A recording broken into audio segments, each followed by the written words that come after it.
بسم اللہ الرحمن الرحیم۔ السلام علیکم ورحمۃ اللہ وبرکاتہ۔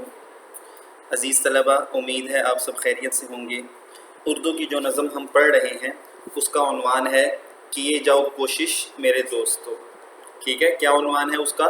کیے جاؤ کوشش میرے دوستو۔ بیٹا کل کے سبق میں ہم نے اس نظم کا مرکزی خیال پڑھا تھا اور پہلا بند پڑھا تھا۔ ٹھیک ہے، آج ہم دوسرا اور تیسرا بند پڑھنے کی کوشش کریں گے انشاءاللہ تعالی۔ تو سب سے پہلے میں دوسرا بند پڑھتا ہوں، اس کے بعد مشکل الفاظ کے معنی اور پھر تشریح۔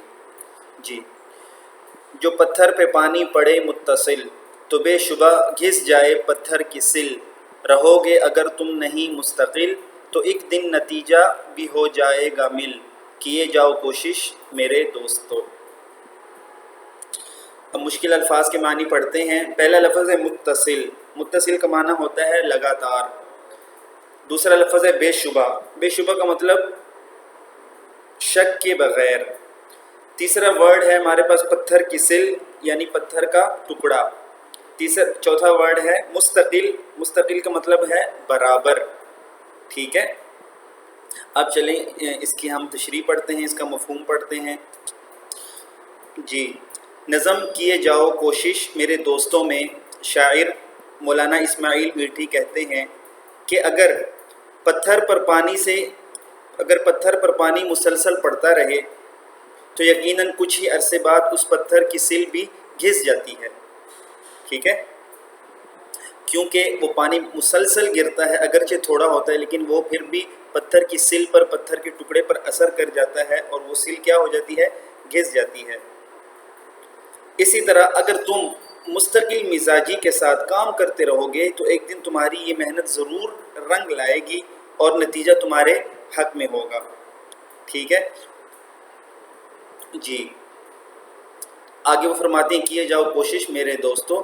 یہ ہر بند میں آخری جو مصرع ہے نا، اس میں یہی بار بار آ رہا ہے۔ پھر آخر میں یعنی وہ نتیجے کے طور پر کہتے ہیں کہ لہٰذا تمہیں میں نے ایک مثال سمجھائی ہے تو تم بھی اسی طرح کیے جاؤ کوشش، بار بار کوشش کرتے رہو۔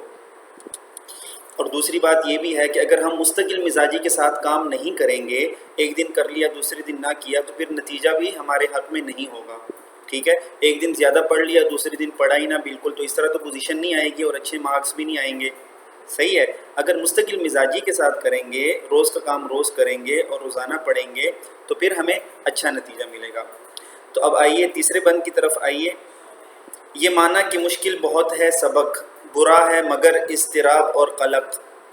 دوبارہ پڑھو پھر پڑھو ہر ورق، پڑھے جاؤ جب تک ہے باقی رمق۔ پڑھے جاؤ جب تک ہے باقی رمق، کیے جاؤ کوشش میرے دوستو۔ اب یہاں پر مشکل ورڈز کے معنی ہم پڑھتے ہیں۔ جی، اضطراب کا معنی ہوتا ہے پریشانی۔ قلق کا مطلب ہوتا ہے افسوس۔ قلق کا مطلب کیا ہوتا ہے؟ افسوس۔ اور ورق کا مطلب ہوتا ہے صفحہ، ہر ورق یعنی ہر صفحہ۔ رمق کا مطلب ہوتا ہے رہی صحیح جان، جو تھوڑی سی جان رہ جاتی ہے نا، مرتے مرتے تھوڑی جان جو رہ جاتی ہے اس کو رمق کہتے ہیں۔ اب اس بند کی تشریح پڑھتے ہیں۔ جی، نظم کیے جاؤ کوشش میرے دوستوں میں مولانا اسماعیل میٹھی کہتے ہیں کہ یہ میں نے مانا کہ سبق جو آپ پڑھ رہے ہیں بہت مشکل ہے، لیکن اس سے بھی بری چیز وہ پریشانی اور افسوس ہے جس نے آپ کو گھیر لیا ہے۔ وہ کیا ہے کہ آپ کو یہ پریشانی اور افسوس ہے کہ سبق بہت مشکل ہے، مجھے کیسے یاد ہوگا۔ وہ فرماتے ہیں اس پریشانی اور افسوس میں مبتلا ہرگز نہ ہونا۔ آپ نے کیا کرنا ہے؟ دوبارہ پڑھو پھر پڑھو ہر ورق۔ سمجھ میں نہیں آتا تو دوبارہ پڑھو اور پھر پڑھو، ہر صفحہ بار بار پڑھو۔ کب تک پڑھنا ہے؟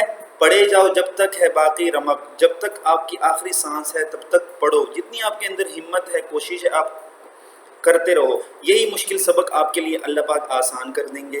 ٹھیک ہے، اور آپ اسی طرح بہت آسانی سے سمجھ جائیں گے۔ کیے جاؤ کوشش میرے دوستو، یعنی بار بار کوشش کرو۔ امید ہے بچوں آپ کو یہ بند سمجھ میں آ گیا ہوگا اور اس سے پچھلا بند بھی سمجھ میں آ گیا ہوگا۔ کل کے سبق میں پھر ملیں گے، تب تک کے لیے اجازت دیجیے۔ السلام علیکم ورحمۃ اللہ۔